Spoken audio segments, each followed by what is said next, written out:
সময় মতো হবে কি না এডিসি এটা তো আমরা বলতে পারবো না। এটা এডিসির যে নির্বাচন, এটা এডিসির ভিলেজ কমিটির নির্বাচনের মতো। এডিসি যেটা ষষ্ঠ তফসিল মোতাবেক তৈরি হয়েছে, যেটা আমরা বামফ্রন্ট সরকার লড়াই করে আদায় করেছি, এই ষষ্ঠ তফসিল মোতাবেকে 5 বছর পর পর নির্বাচন করতে হবে। এটা সাংবিধানিক প্রভিশন এবং রাষ্ট্রপতির প্রতিনিধি রাজ্যপাল এই ষষ্ঠ তফসিল মোতাবেক যে জেলা পরিষদ, এটার তিনি হচ্ছেন নিয়ন্তা। কাজেই এখন ভিলেজ কমিটির নির্বাচন হবে কি হবে না, এটা যারা চালায় তারা এবং সরকার তাদের সুবিধা অসুবিধা মতো সিদ্ধান্ত করেন, কিন্তু এটা করতে হবে, এটা সাংবিধানিক বাধ্যবাধকতা।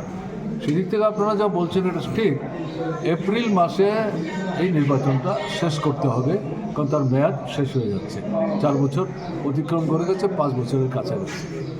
তো নির্বাচনে তো আমরা লড়ব, আমরা একটা গণতান্ত্রিক শক্তি এবং আমাদের লড়াইয়ের ফলশ্রুতি হচ্ছে এডিসি। কাজেই তার যে নির্বাচন, সময়ন্তে সেই নির্বাচনে অংশগ্রহণ করব, এটা আমাদের রাজনৈতিক দায়িত্ব। এখন প্রশ্ন হচ্ছে, আমরা যেটা লক্ষ্য করছি, গত এডিসি নির্বাচনে প্রকাশ্য প্রচার শেষ হওয়ার পর মধ্যরাত্রি থেকে প্রতিপক্ষের বিরুদ্ধে আক্রমণটা তারা সংগঠিত করেছে, বিশেষ করে মার্ক্সবাদী কমিউনিস্ট পার্টি এবং বামফ্রন্ট। প্রার্থীদের বেরোতে দেয়নি, ভোটারদের যেতে দেয়নি, জবরদস্তি করে গ্রামের ভোট সাম দেওয়ার চেষ্টা করেছে। ফলে ডিসি নির্বাচনটা বহুলাংশে, পুরোপুরিটা আমি বলবো না গত নির্বাচন, বহুলাংশে এটা রহস্যনে পরিণত হয়েছে।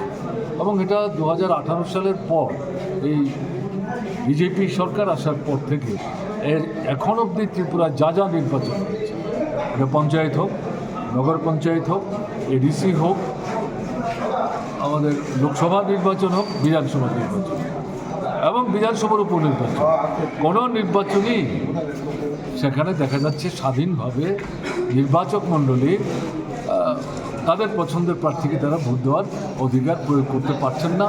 জবরদস্তি করে ভোটের অধিকার হরণ করে শাসক দলের জনসমর্থন না থাকলেও নিজেদের জয় নিশ্চিত করার ব্যবস্থা তারা করে দিত।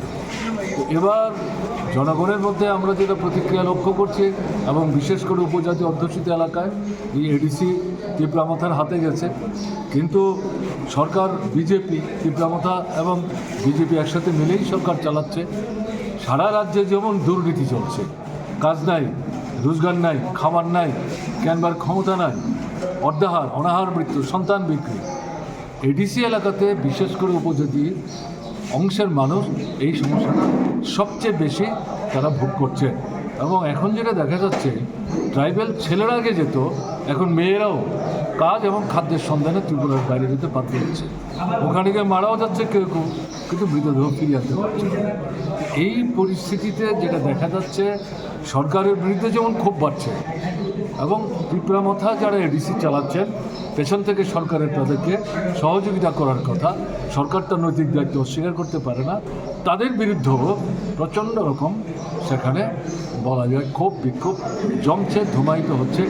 এবং ঠিকভাবে যদি ভোট মানুষ দিতে পারে, দেওয়ার আগ্রহ আছে, সেই জায়গাতে এদেরকে যারা আছেন ক্ষমতায়, তাদেরকে মানুষ আবার ফিরিয়ে আনবে কেন, তাদেরকে থাকতে দেবে কেন, তাদেরকে নিশ্চয়ই তারা এখান থেকে হটাবার চেষ্টা করবে। আমরা জনগণের কাছে আবেদন করছি, তাদের একটা অভিজ্ঞতা আছে এডিসি গঠনের লড়াই। এডিসি গঠিত হওয়ার পর বামফ্রন্ট পরিচালিত এডিসি, অবাম শক্তিও এডিসিতে জবরদস্তি করে সন্ত্রাসবাদীদের সাহায্য নিয়ে তারা দখল করেছিল।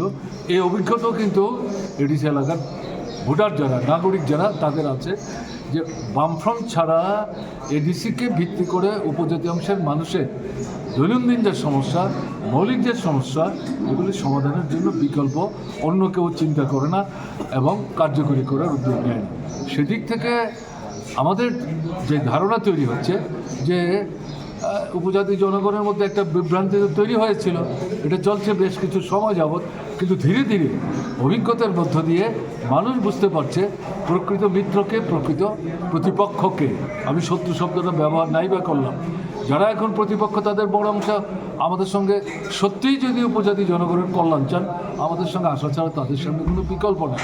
কাজে সেদিক থেকে আমরা চাইব গণতান্ত্রিক ধর্মনিরপেক্ষ শক্তি দলবল নির্বিশেষে আমরা মার্ক্সবাদী কমিউনিস্ট পার্টি বামফ্রন্ট এই লড়াইটাতে যেভাবে অংশগ্রহণ করার চেষ্টা করছি তাতে তারাও সহযোগিতা করবে, এটাই আমাদের আবেদন, এটাই আমাদের গত মানে এডিসি নির্বাচনে দেখা গেছে মানে বামফ্রন্টের বরাডুপি, এবার কি ঘুরে দাঁড়াতে পারবে এডিসিতে? আমরা তো সেটাই বললাম, গতবার তো ভোট তারা মানে প্রহসন করলো, বাকি সবই করছে, এবারও যদি এটা করার চেষ্টা করে মানুষের মনোভাব যেটা দেখছি এবং আমরা আবেদন করছি প্রতিরোধ করতে হবে, মোকাবেলা করতে হবে, নাহলে তো আপনি আপনার অধিকার প্রয়োগ করতে পারবেন। আর যদি প্রয়োগ করতে না পারেন, আবার যদি তাদের হাতে যায় তাহলে পরিস্থিতি তো আরও খারাপ হবে। কাজে মানুষকেই এগিয়ে আসতে হবে। বাইরের কোনো শক্তি এসে এখানে মানুষকে সাহায্য করবে মনে করলে ভুল করবে মানুষ, তাদেরকে এগিয়ে আসতে হবে। আমরা তো আমাদের ভূমিকা সেখানে নেওয়ার চেষ্টা করব। বর্তমান মুখ্যমন্ত্রী বলছে 28-28, এই বিষয়টা কী বলবেন?